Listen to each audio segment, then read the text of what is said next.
Hey guys, it's Brad from Team Crimson here. We are bringing you a Victor Nova Grappler deck profile, and I will actually hand it off to the player who plays that deck. That's my brother, Zach the Great. Never gets old. Okay. So starting off, grade 3 lineup. I play 4 Excessive Battler Victor. He's the new grade 3, or he was the old grade 3. He's probably the best grade 3 to go into, just because the fact that his stride skill requires no counterblast at all, and that's nice to have. We've never really had a card that goes into like soul blasting, and usually we're counterblast heavy, but this card definitely slims down the counterblasts.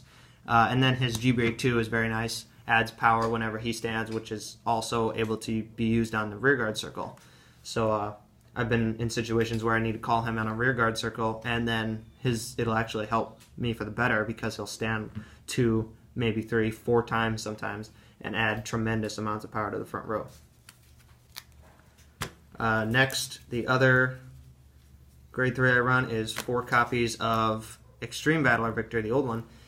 He is very nice to have as well, just because I honestly think that these two are both really good. It's just considering which one I want to go into. It depends, because he's nice to have. It's a counterblast, but when my Vanguard attacks, I can stand a rearguard, give it +5, whereas the other one I can only stand a column, and one of them has to have rush.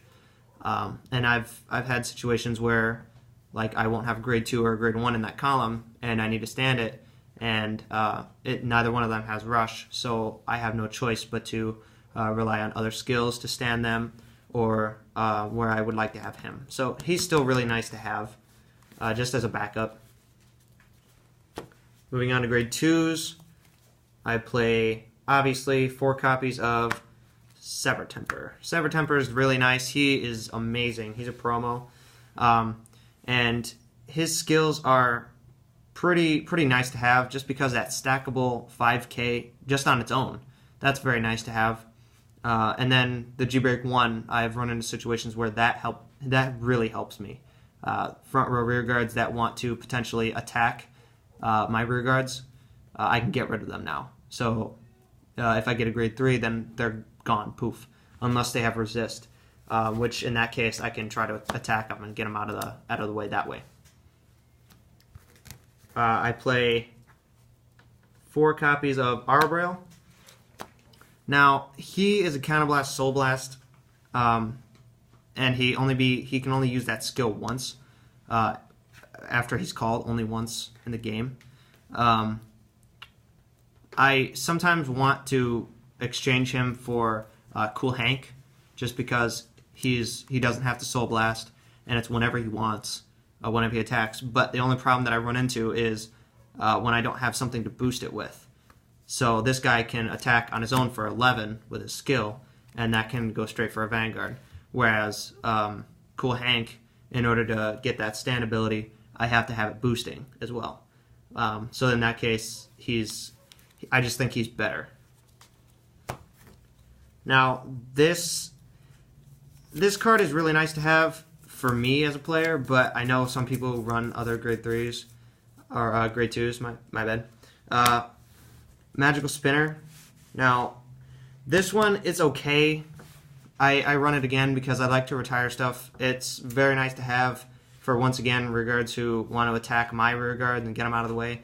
The only problem with her is it's after she restands with her rush ability, and it has to hit. I look at it like this, though. I see it as a pressure unit, so that means that they have to guard it if they don't want it to hit, or they let it hit and I get rid of something. So it's still nice to have. I ordered 4 copies of Master Kung Fu, so I may or may not exchange him for Magical Spinner, but again, I still think it's a nice card to have. Grade 1s. 4 Ladies Cyclone for the Sentinels. There's an Extreme Battler Sentinel. It's Headstrong Battle. That one kind of blows in comparison to this one. I know some situations, some games, I won't have much counterblast and I'll need to unflip them.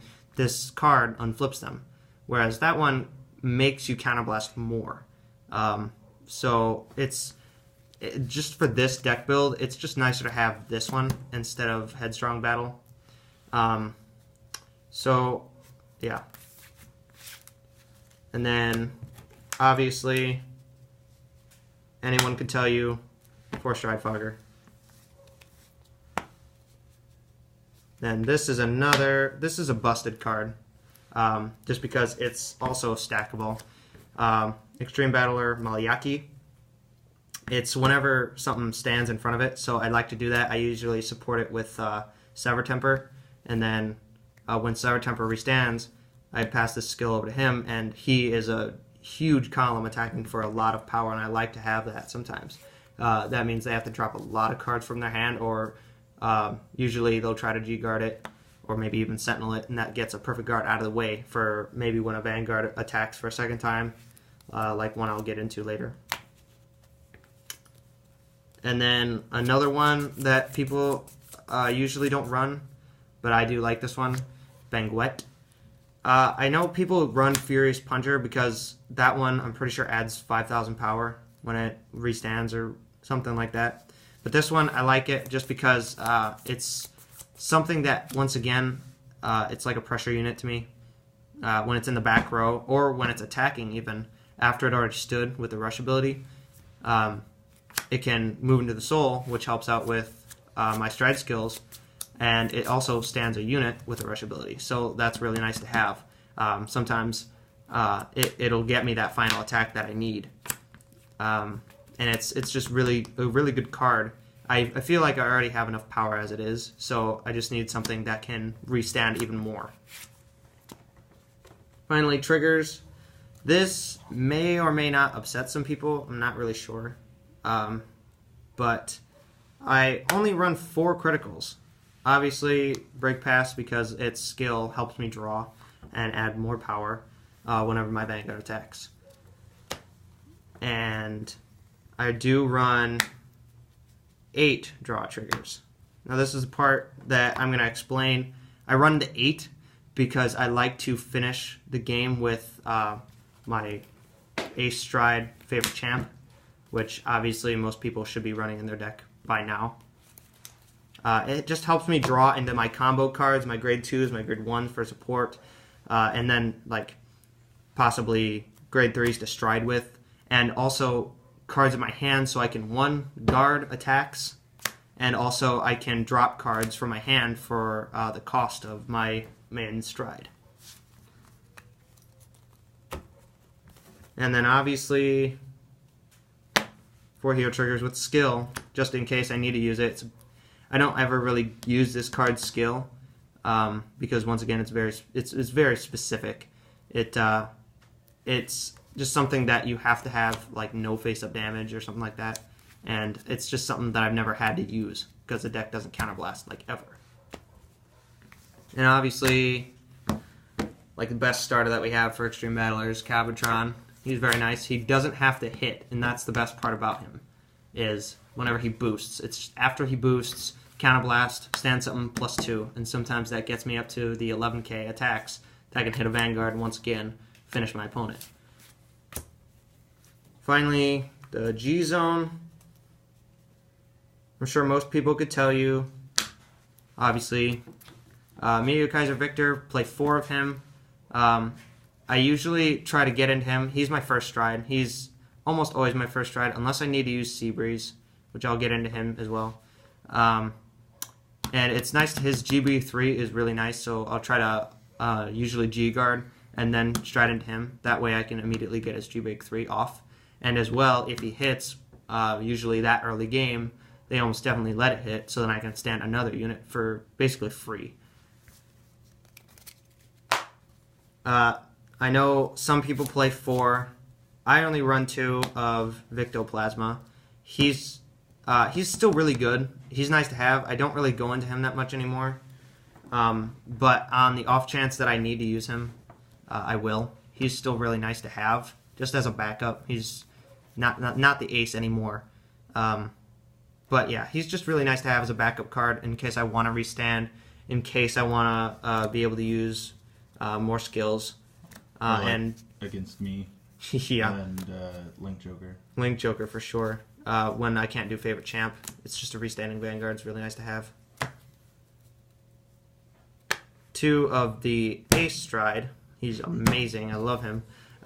Favorite champ Victor.